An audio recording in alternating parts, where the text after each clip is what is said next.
Hello everyone and welcome to our new video where today we are going to check out best 5 VR headsets 2020.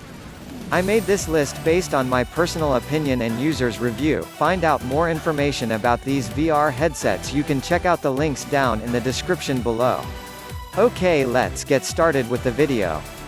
Big question, what VR is the best? Modern VR headsets now fit under one of three categories: mobile, tethered, or standalone. Mobile headsets are shells with lenses into which you place your smartphone. The lenses separate the screen into two images for your eyes, turning your smartphone into a VR device. Mobile headsets like the Samsung Gear VR and the Google Daydream View are relatively inexpensive at around $100, and because all of the processing is done on your phone, you don't need to connect any wires to the headset. While they can offer a taste of VR, mobile headsets don't provide the full experience. They tend to offer 3 degrees of freedom, 3DOF, motion tracking, following your direction but not your position. They also only come with one motion controller, which is also 3DOF only. You don't get the same immersiveness you do with 6 degrees of freedom, 6DOF, motion tracking and dual motion controllers, which might be why Google and Samsung have been largely quiet lately about their mobile headsets. The Nintendo Labo VR Kit is its own unique case, but it's more of a novelty for Switch owners. Number 1. HTC Vive and Vive Cosmos. HTC's Vive is a comprehensive package that includes a headset, 2 motion controllers, and 2 base stations for defining a whole room VR area. It's technically impressive, and can track your movements in a 10-foot cube instead of just from your seat. It also includes a set of motion controllers more advanced than the PlayStation Move. PC tethered VR systems like the Vive need plenty of power, with HTC recommending at least an Intel Core i5 4590 CPU and a GeForce GTX 970 GPU. The recently released Vive Cosmos has a much higher resolution than the Vive, features outward-facing cameras that can track your position without any need for base stations, and includes 2 redesigned, improved motion controllers. Link in description below. Number 2. Oculus Rift S. The Oculus Rift was the first big name in the current wave of VR, and Oculus is still a major player. The Rift S has a higher resolution than the Vive, but not as high as the Vive Pro or, strangely, the Oculus Quest, and newer and lighter Oculus Touch motion controllers, and doesn't need external sensors to work. It does, however, need DisplayPort. If your PC only has an HDMI output, you might want to hunt for the previous Rift and deal with the extra cables. The Oculus Store has plenty of fantastic VR games, just like SteamVR. You can also use SteamVR games with the Rift, but this requires some software wrangling, and can have its quirks. Link in the description below. Number 3. Sony PlayStation VR. The PlayStation VR is compelling thanks to Sony backing development for it and the affordability and availability of the PlayStation 4 compared with gaming PCs.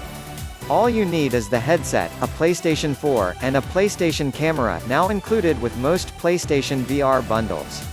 There are some excellent games on PSVR like Moss, Res Infinite, and Until Dawn, Rush of Blood, with Sony and other developers working on several more, including Five Nights at Freddy's VR.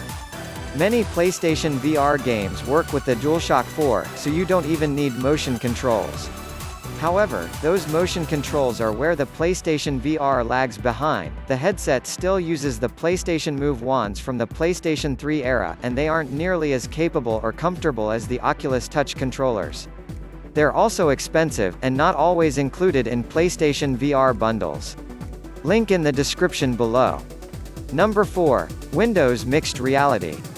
Microsoft has been promoting its partnership with multiple headset manufacturers to produce a series of Windows 10-ready mixed reality headsets. The distinction between virtual reality and mixed reality is so far dubious, but it indicates an integration of augmented reality (AR) technology using cameras on the helmet. Acer, Dell, HP, Lenovo, and Samsung are some of Microsoft's partners in this mixed reality program. From the different headsets we've tested, the hardware is sound and the setup is simple, but position tracking isn't as accurate as tethered headsets with external sensors or the Rift S new outward-facing tracking cameras.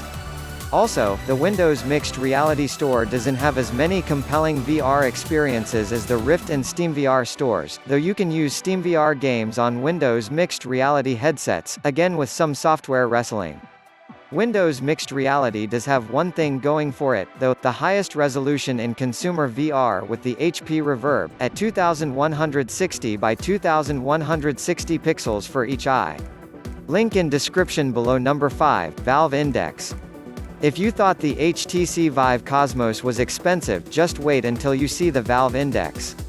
Valve's own PC-tethered VR headset costs a whopping $999 if you want everything you need for it to work, except the computer, of course.